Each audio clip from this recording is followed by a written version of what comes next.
अस्सलाम वालेकुम, मैं हसनैन नाजिश इस वक्त स्पेन में मौजूद हूँ। स्पेन का 7वां बड़ा शहर मुर्सिया की तरफ मैं रवाना दवा हूँ और इस वक्त मेरे साथ एक बड़ी अहम पर्सनैलिटी बैठी हुई है। आसिम शकूर, हमारे बहुत ही अच्छे साथी, हमारे दोस्त, हमारे कज़न, जो यहाँ काफ़ी अरसे से यहाँ मौजूद हैं। और मैं ख़ास तौर पर इनसे गुफ्तगू करूँगा कि जो लोग यहाँ स्पेन आते हैं इल्लीगल तरीके से, वो आएँ या ना आएँ या कैसे आएँ, तो इनसे बात करते हैं। जी अस्सलाम वालेकुम आसम भाई, क्या हाल है? खैरियत से? हाँ जी, अल्हम्दुलिल्लाह, आपकी दुआ है सैन भाई। ठीक है आप? जी अल्हम्दुलिल्लाह। मैं पहले तो शुक्रगुज़ार हूँ आपका कि आपने वक्त दिया हमें और मुर्सिया में यहाँ मौजूद हैं। वो लोग जो स्पेन में इल्लीगल तौर पर आना चाहते हैं, डंकी जिसे हम कहते हैं, डंकी लगा के, तो उसके बारे में आप क्या कहना चाहते हैं? लेकिन उससे पहले अपने बारे में थोड़ा बताइए कि आप कितने अर्से से स्पेन में हैं और आपको क्या दुश्वारियाँ हुई यहाँ पे आते हुए? हाँ देखिए, एक्चुअली मेरा जो केस है वो डिफरेंट ही था। मेरा ऐसी नहीं है जिस तरह डंकी लगा के लोग आते हैं, ऐसी मेरा हर चीज़ लीगल थी। शेंजन वीज़ा और एंट्री जो थी लीगल थी। मेरा ऐसा कोई नहीं था। लेकिन ज़ाहिर है, जब आप एक शेंजन वीज़े की लिमिट है, उसकी लिमिट के बाद आप क्रॉस करते हैं तो फिर आपको as a proper through channel जो है वो अप्लाई करना पड़ता है। मीन्स कि आपने 3 साल रहना पड़ता है। उसके बाद जो है बाकी कॉन्ट्रैक्ट और everything a lot of that is issue, अलग इशू। लेकिन शो शार्ट जो आप पूछ रहे हैं ना डंकी के मामले में, वो तो मैं साहब को होगा 200%, वो तो बिल्कुल भी ना है। हाँ, अगर जिनको अपनी जान की कोई परवाह नहीं है, अपने घर वालों की, फैमिली का कोई वो लगी वो नहीं है, तो ये डंकी लगा के जो आप 15 से 20 से 25 से 30 लाख जितने भी लगा के आप इधर आते हैं यूरोप में, तो इससे से बेहतर आप वहीं पे कुछ ना कुछ काम करें, कारोबार करें। इतनी जिसको कहते हैं ना टफ, और जितना दुश्वारियाँ गुजारने हैं और अपनी क्या कहते हैं ना as the cost of your life, ये कभी भी ना आए। ये सबको जो मशवरा है मेरा, क्योंकि ये जो लोग जो है, जो एजेंट है या आजकल जो काम बना हुआ है पाकिस्तान में, वो तो आपको देते हैं सुनहरी ख्वाब दिखाते हैं, इस तरह कर लें कोई नहीं मसला, आपको ये होगा 100 साल बाद 2 साल बाद आपको पेपर मिल जाएंगे। मुझे ये सवाल उनसे जो कहते हैं ना डंकी लगा के, डंकी वाला अगर ये बात करता है, उसको ये कि ये जो बंदे पिछले 8-8 साल से 7-7 साल से इधर आए हुए हैं, ठीक है, पहले उनको पेपर देने हैं या अगले दिन से जो आ रहे हैं उनको पेपर देने हैं? तो ऐसा ना करें। यूरोप है, काम हर जगह ही है, हर जगह जहाँ बंदा करे, मेहनत करे, उसको उसका फल मिलता है। अपनी जान को जो है जोखिम में डाल के यूरोप की डंकी के लिए तो बिल्कुल भी ना है। हाँ, आप एक प्रोफेशनल लीगल तरीके से अप्लाई करें, शेंजन वीज़ा की जो रिक्वायरमेंट्स हैं, हाँ इधर अप्लाई करें। हाँ, इस तरीके से अगर वो विजिट वीज़ा मिलता है तो आप अप्लाई करें, ट्राई करें, वो एक अलग इशू है। लेकिन ये जो डंकी लगा के वाला काम है ना, ये तो आप 100% इस चीज़ को जो है फिनिश करें। क्या दुश्वारियाँ पेश आती हैं उन लोगों को जो डंकी लगा के आते हैं? देखिए, सबसे पहले डंकी लगाने का ये है कि उनके पास लीगल एंट्री नहीं होती। जो पेपर प्रोसेस में जो बेसिक रिक्वायरमेंट है ना आपकी, कि वो है लीगल एंट्री।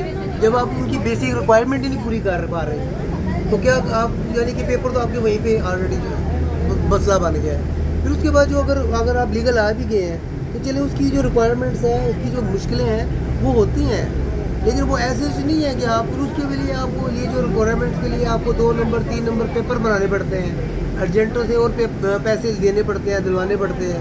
तो फिर सारी ज़िंदगी तो आपने इसी पे लग जाना है, यूरोप के पेपरों पे ही। तो बेहतर है आप अपना लीगल काम करें। अगर लीगल तरीके से आते हैं, और ख़ासकर अपनी लाइफ की जो कास्ट है उसके ऊपर बिल्कुल आए। अच्छा, बार आप कह रहे हैं लाइफ की कास्ट, इससे क्या मुराद लेते हैं कि डंकी क्या लगाना आसान है, क्या दरमियान में क्या मुश्किलात पेश आती हैं? वो आपको सुनते ही होगा, देखते ही होंगे आप। ये जो अक्सर आपने सुना होगा, इटली में जो जहाज है उलट जाते हैं, कंटेनर में जो आते हैं, वो क्या है, आपकी ज़िंदगी की कॉस्ट भी है ना, कि यानी कि आप मर गए तो बच गए तो ठीक है, यानी कि उसमें 50-50 चांस है। मेरे ख्याल में जो आते हैं, तो मेरे ख्याल में उनके आगे पीछे कोई होता नहीं है, या उनको इस बात का ख्याल नहीं होता, या वट एवर जो भी है। तो ये तो बिल्कुल भी ना करें। यूरोप ही है ना, एक कंट्री है, कोई आउट ऑफ द वर्ल्ड नहीं है। इतना भी कोई मसला, इतना भी नहीं है कि बंदा कि यहाँ पे आके पता नहीं क्या हो जाती है। नॉर्मल है, टेक इट ईजी करें, काम करें, जहाँ है वहीं करें काम, कुछ बने जहाँ है। यूरोप में आएंगे तो तभी कुछ बनेंगे। जैसे अभी हमने बोलना भी है, अच्छा, तो कुछ अर्से बाद हमने कुछ दिनों पहले एक खबर आई थी कि इटली में जो है ना वो एक कश्ती डूबी है और उसमें जो पाकिस्तानी थे काफी सारे मौत हो गए। तो क्या हुआ था इस तरह के वाक़या होते मैंने रहते तो हैं? अपने जो क्लाइंट्स वगैरह हैं उन्हीं से मुझे पता चला था कि ये देखो आपके पाकिस्तान के कुछ लोग आए थे। तो फिर मैंने न्यूज़ की जो इन्वेस्टिगेशन थोड़ा सा किया था, ज़्यादा नहीं। वो मुझे पता ही है कि जो डंकी वगैरह के जो लोग आते हैं उनकी जो सिक्योरिटी तो है नहीं ना, पहुँच गए तो पहुँच गए, नहीं तो रास्ते में कंटेनर के जो साथ डंकी वगैरह में जो कश्तियाँ और ये जो चीज़ें यूज़ करते हैं वो कश्तियाँ होती हैं जो गवर्नमेंट ने वहाँ पे नकारा की होती हैं, यानी कि वो जो उन्होंने साइड पे की होती हैं, तो एजेंट जो होते हैं उनको हायर कर लेते हैं। उनकी तो उन पे तो पहुंचना जो है ना वो वहीं पे है कि पहुंच गए तो ठीक है, नहीं तो मेरे यार यहाँ पे बड़ी आप मुझसे पूछ रहे हैं ना कि डंकी के जो तरीके हैं, बहुत से तरीके मैंने भी यहीं आके सुने हैं, पहले मुझे नहीं पता था। ज़रा जहाँ पे आप जब रहते हैं तो लोग हर बंदा जो है ना अपनी एक स्टोरी लेके आया होता है कि वहाँ जहाँ पे ये चक्कर भी होता है कि कंटेनर्स वगैरह अंदर बंदे होते हैं, तो जब वो बॉर्डर क्रॉस करते हैं तो चेकिंग वाले जो आते हैं देखते हैं तो पूछते हैं भाई इसमें कोई मसला है या इस तरह की चीज़ तो नहीं है। तो वो जो एजेंट टाइप जो लोग होते हैं वो कहते हैं कॉन्फिडेंट होकर कहते हैं, क्योंकि वो तो खुद तो बाहर होता है, अंदर तो बंदे होते हैं। तो फिर वो कहते हैं यार कुछ नहीं है। कई स्टोरीज मैंने देखी हैं कि उन्होंने करंट लगाया, उनको हाई वोल्टेज का करंट लगाया, तो जितने भी अंदर बंदे होते हैं वो वहीं पे मारे गए, बहुत हो जाता है और उनको कहीं रिपोर्ट भी नहीं किया जाता। कई रिपोर्ट भी कश्ती वाला ये जो मामले हैं ये तो चले रिपोर्ट हो जाते हैं, आपको पता चल जाता है, नहीं तो बाकी चीज़ों का तो पता भी नहीं चलता है आपको। तो मेरा नहीं ख्याल कि और जो वालिदैन है, बच्चे अगर कहते हैं ना हमने ये ज़मीन भेज दो, ये घर भेज दो, हमने एजेंट को देके पैसे, इस चीज़ को बिल्कुल डिस्करेज करें, बिल्कुल इस चीज़ को एब्सोल्युटली नॉट करें, क्योंकि ये जो चीज़ है ये आपके बच्चे की जान भी जा सकती है और आपको मिलना के जो पैसे बेच के जायदादें बेच के वो वाली बात हो जाए ना, ज़्यादा बेच छटिया नहीं, वो वाला काम करके आपने जो इधर आना है तो बेहतर है लीगल तरीका है।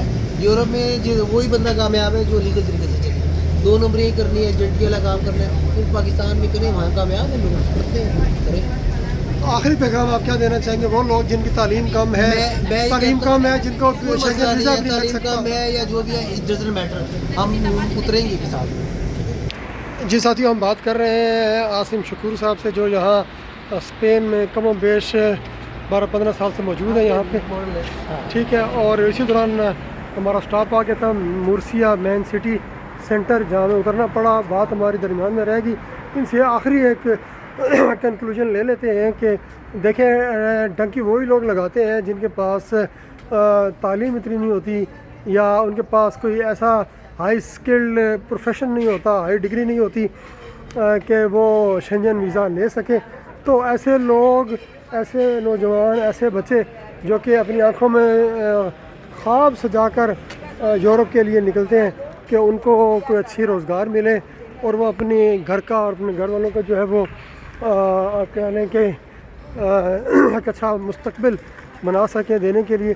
तो वो लोग जो है वो क्या करें, वो नौजवान क्या करें जो पैसे अगरचे उनके पास 20-15-20 लाख 25 लाख 30 लाख उनके पास है या अरेंज करते हैं, तो ऐसे नौजवान बेरोज़गार जो है वो क्या करें। आसिम भाई से आखिरी बात हम लेते हैं।